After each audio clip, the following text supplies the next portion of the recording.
for all the persons who were indicted, tried, and convicted by the trial chambers of the ICTR, responsibility was imposed just based on Article 6(1) of the statute of the ICTR. And I want to take a moment to for us to just get familiar with the language of Article 6(1).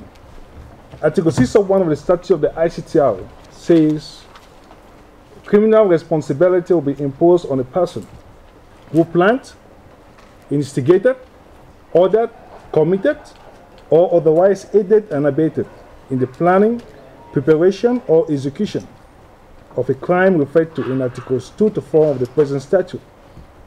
These crimes, as we know, are genocide, crimes against humanity, and violations of Article 3 Common and additional protocols.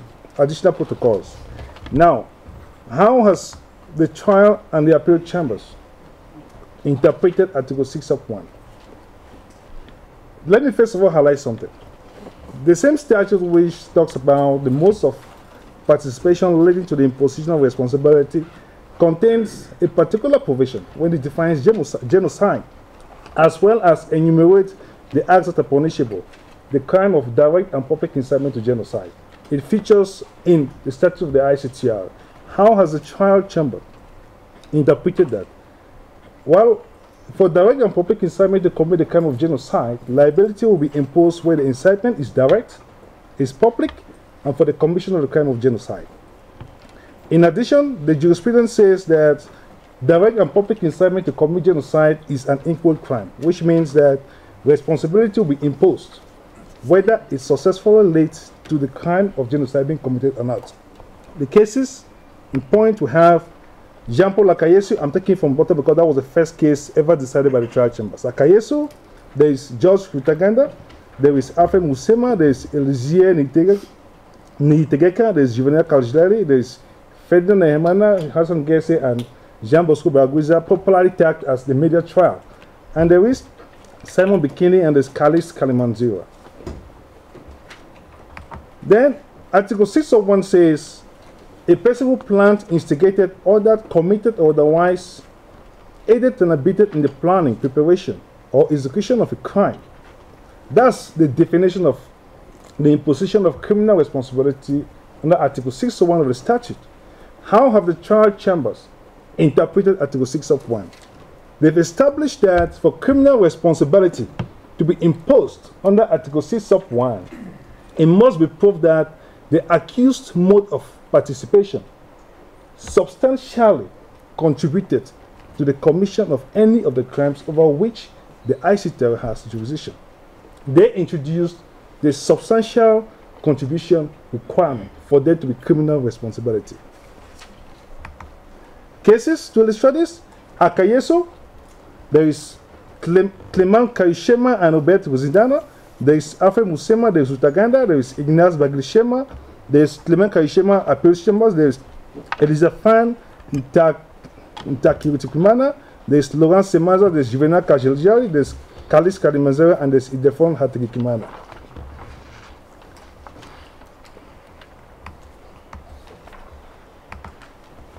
Now, the jurisprudence of the ICTR establishes that the words incitement and instigation are synonymous. So those words can be used interchangeably. And because instigation features under both articles, they have some commonalities and they have differences. Now, what are some of these commonalities?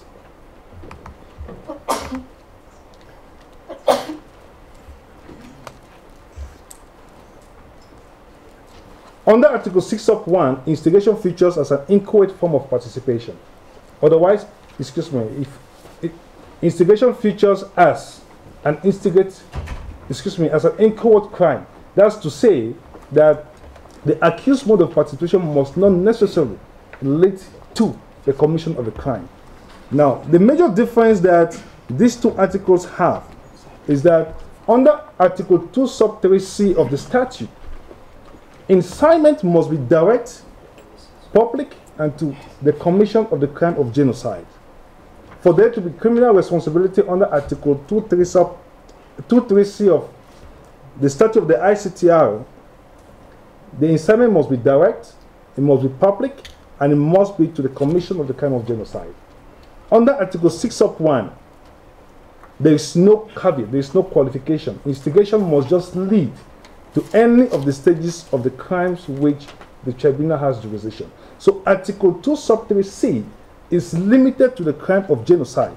Meanwhile, Article 6, instigation under Article 6 has no limitation. It could lead to any of the crimes over which the ICTR has jurisdiction. Now, I think the substantial contribution requirement is problematic. Problematic because it doesn't reflect a true construction of Article 6(1). Now, the wording of Article 6(1), one more time, is a person who planned, instigated, ordered, committed, or otherwise aided and abetted in the planning, preparation, or execution of a crime referred to in the statute shall be imposed criminal responsibility. Now, the wording of Article 6(1) reflects that it is bifurcated. In other words, the position of criminal responsibility takes two stages. The first stage is that any of the enlisted modes of participation must have been committed by the accused person, and secondly, it must have led to any of the stages of the crimes. It could be planning, it could be instigating, it could be ordering, it could be committing, or aiding and abetting.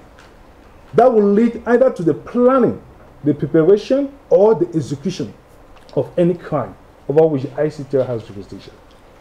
Now, because it is bifurcated, Article 6(1) now becomes inchoate. So if a mode of participation led to the planning or the preparation of a crime, criminal responsibility has to be imposed.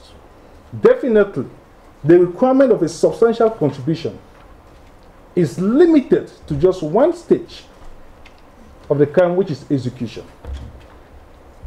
In wording Article 6(1), there is a use of a disjunctive or and not a conjunctive and.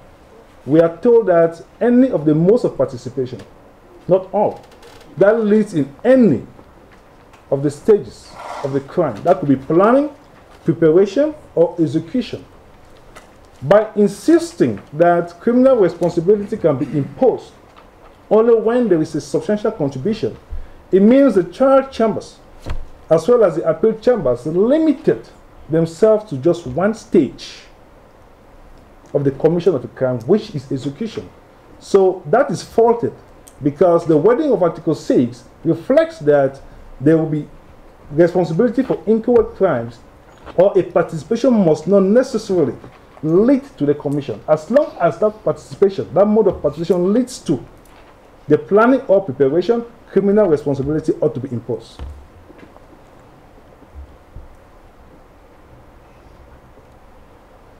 So, one observation is that emphasizing the need for a substantial contribution indicates that the trial and appeal chambers deliberately or inadvertently ignore the other stages of any of the crimes, that is planning or preparation, and focus only on one of the stages, which is commission, synonymous with execution. And one understandable reason about this is, given the fact that direct and public incitement featured in the statute, there was that confusion, there was that mixed feeling as to whether to impose responsibility for incitement to commit genocide, as well as making it qualify as instigation to commit crimes against humanity.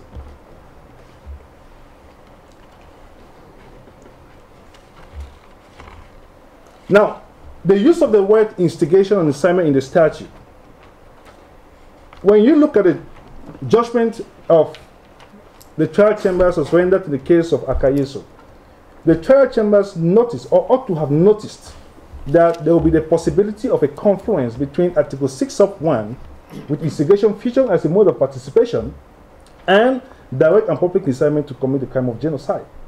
Let me give this factual situation. If Hassan Geze, when he published the Kangura, put a machete and said, Hutus, kill all the Tutsis, that would be direct and public incitement to commit genocide if the Tutsis were being killed because of their ethnicity, and if they had the necessary intention to actually commit a crime.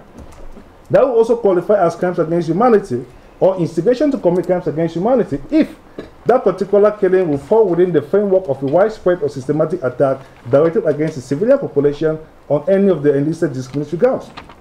That's so obvious.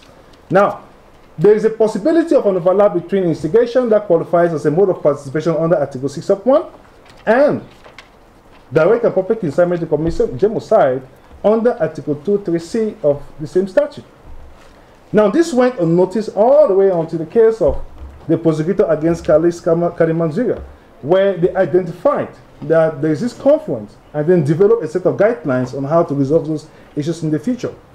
Now, these guidelines, 4 of them, it says incitement resulting in the commission of a genocidal act is punishable under a combination of Articles 2(3)(a) and 6(1) of the statute as genocide by way of instigation. The second guideline says incitement resulting in the commission of a genocidal act and which may be described as direct and public is punishable either under Article 2(3)(c) of the statute as direct and public incitement to commit genocide or under the combination of Articles 2(3)(a), 2(3)(c) and 6(1) of the statute as genocide by way of instigation. The third says incitement not resulting in the commission of a genocidal act, but incitement not resulting in the commission of a genocidal act, but which may be described as direct and public, is only punishable under Article 2(3)(c) of the statute, and incitement not resulting in the commission of a genocidal act, and which may not be described as direct and public, is not punishable under the statute. Now, these guidelines, significant in evolution, the major problem it has, number one, is this: focus is made on the crime of genocide. In fact, the trial chamber, in developing these principles on how to deal with instances where the 2 articles intersect, limited instigation and incitement to the crime of genocide.